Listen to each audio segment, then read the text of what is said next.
Houston, Texas. A metropolitan center for the arts and industry. A city of cultured and varied backgrounds, Houston holds a dual distinction as both the energy capital of the world and host to one of the world's finest medical and research facilities. Through the center of the city runs US 59, an arterial freeway featuring a unique section dubbed the Gateway to Houston. This gateway is actually 4 bridges spanning Highway US 59 just at the entrance to the downtown area. Because the bridges are uniquely grouped close together, all 4 occur within a mile, they are easily recognizable and represent to many drivers that they have officially arrived in the city. In the early 1960s, when US 59 was first built, Houston consisted mainly of close-in urban areas such as West University that were surrounded by vast stretches of undeveloped countryside. Only one of these populated communities was actually bisected by the freeway, that being the one closest to the downtown area and therefore unavoidable. To keep the community cohesive and as undisturbed as possible by noise, the Houston Urban Project Office, as District 26 existed back then, depressed the 1-mile stretch of US 59 that ran through the city, converting a 4-block section of city streets into 4 bridges. Adhering to national safety standards at the time, the clearance would soon prove to be a problem as the Hazard Street Bridge, as appropriately named, suffered collisions from the trucks below. Coupling the dangerous nature of the low clearance, plus the sheer necessity of expanding the roadways to accommodate the booming population and corresponding traffic congestion, it became clear that a complete redesign of the area would be needed.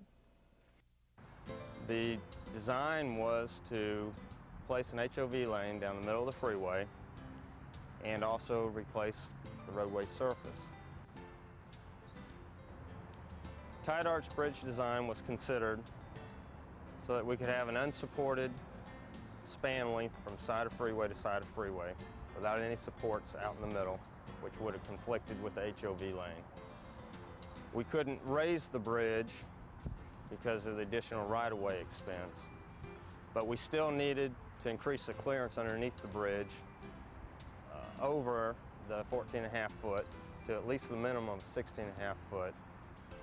And so we came up with the steel tide arch bridge, which gave us a thinner cross section of bridge structure. TxDOT's Houston Bridge section designed the steel tide arch bridge, and they also developed a very unique construction sequence. TxDOT is improving customer service in many ways.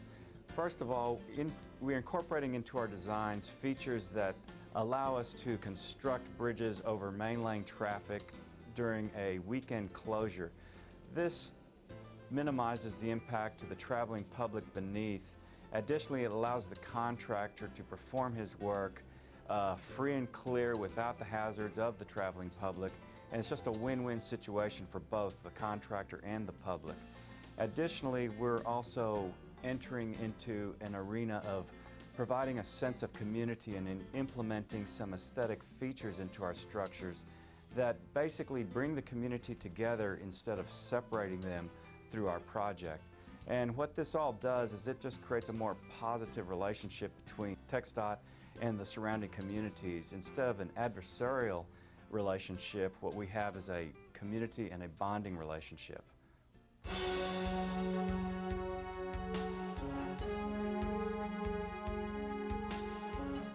First, new abutments are built. These are located just behind the existing abutments. The existing concrete pavement is removed to allow for new abutment construction. Drill shafts are installed, then the abutment concrete is poured.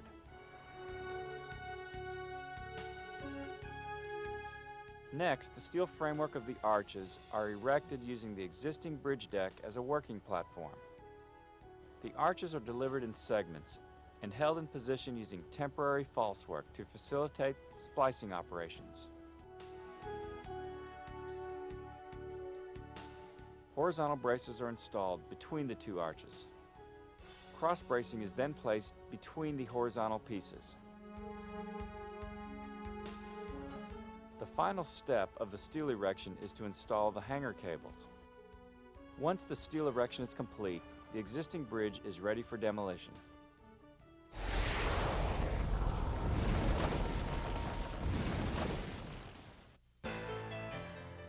precast concrete slab panels are trucked to the site and are erected one at a time. Then they are secured in place. The slab panels now provide a continuous work surface, enabling the workers to pour the closure concrete between the slab panels.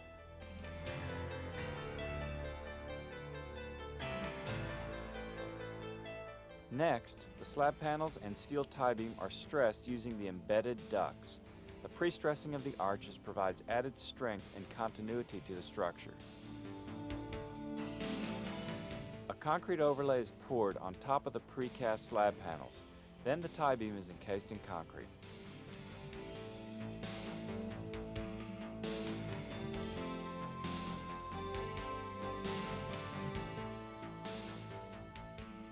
Construction began down on the freeway when we had 5 lanes when we first got out here in both directions.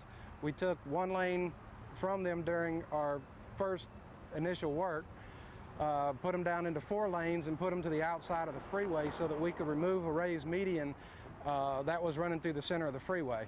Once the median was taken out and put flush with the main lanes, we were able to switch traffic back away from the sides where we could work. Traffic is now partially driving on the median that we lowered, and work began on the drill shafts for the retaining wall. Once a bridge was closed, they were able to start taking off the sidewalls of the bridges to create a work platform.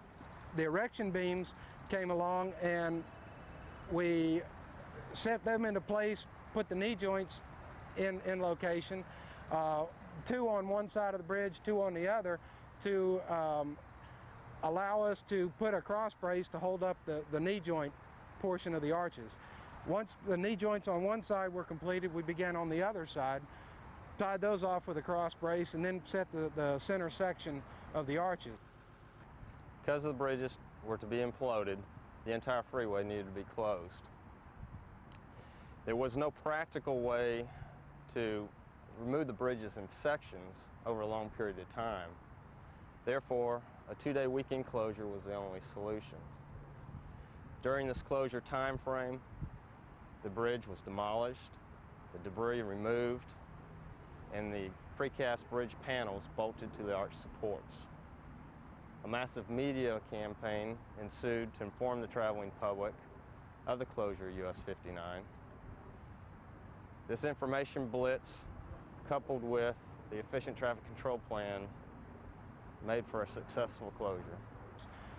We then came up with a firm date as to when we would take a bridge down. Once that was all set, the explosives were put into place and we were ready for the demolition of the bridges.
During the weekend of April 7th through the 10th, the old Dunleavy Bridge was demolished beneath the new bridge as explosions rendered the bridge into a pile of dust.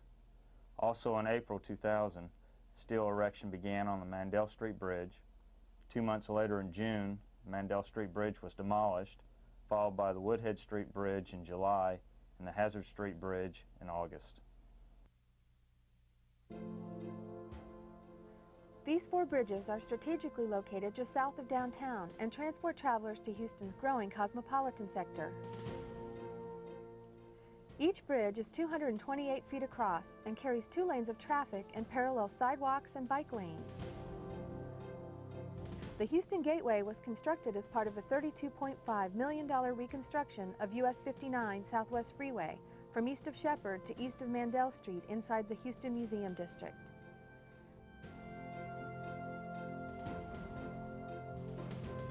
In deciding to bring the 4 bridges up to standard, TxDOT also included aesthetic design elements to complement the artistic presence of the surrounding area.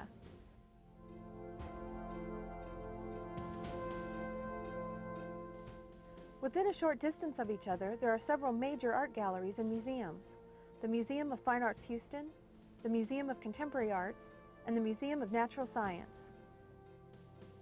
Nearby are 4 major universities: Rice University, the University of Houston, Texas Southern University, and the University of St. Thomas.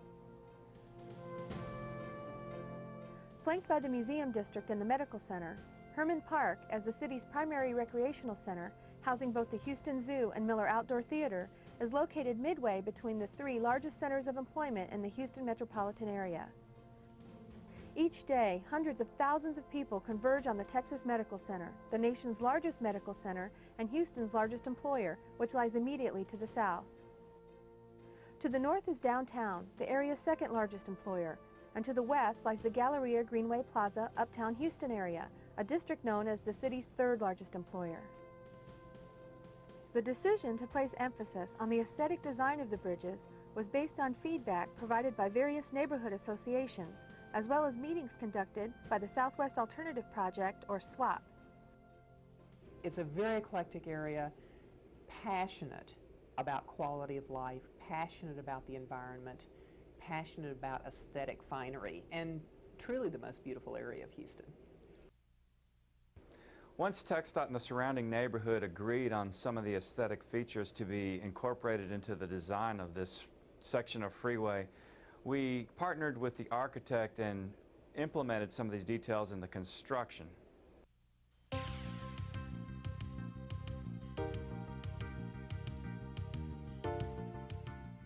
On the 4 corners of each bridge exist steel spheres 5 foot in diameter, painted red to match the colored concrete in the slab. Color for the entire project was by architect's specification and resulted in a white and gray color scheme. The red pavement on the slab of the bridge provided an aesthetic feature, but it also provided a convenient safety zone for bicyclists to safely pass across the bridge. Custom iron fencing was detailed for use throughout this entire project. The sidewalks feature a red and gray checkerboard pattern of pavers. Lighting is an important part of all projects. High-tech fiber optic lighting was used to emphasize the shape of these structures. The luminaires are a custom design. Additionally, they're placed on pilaster foundations that serve as an aesthetic focal point throughout the entire project.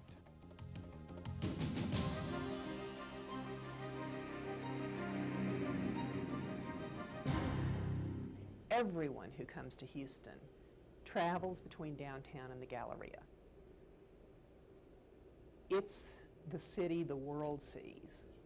When we have the Olympics here, that's going to be the main artery to all the venues.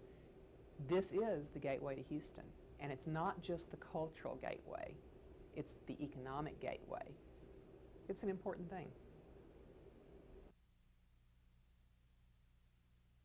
The 4 bridges over the Southwest Freeway have become a symbol of Houston's redefinition.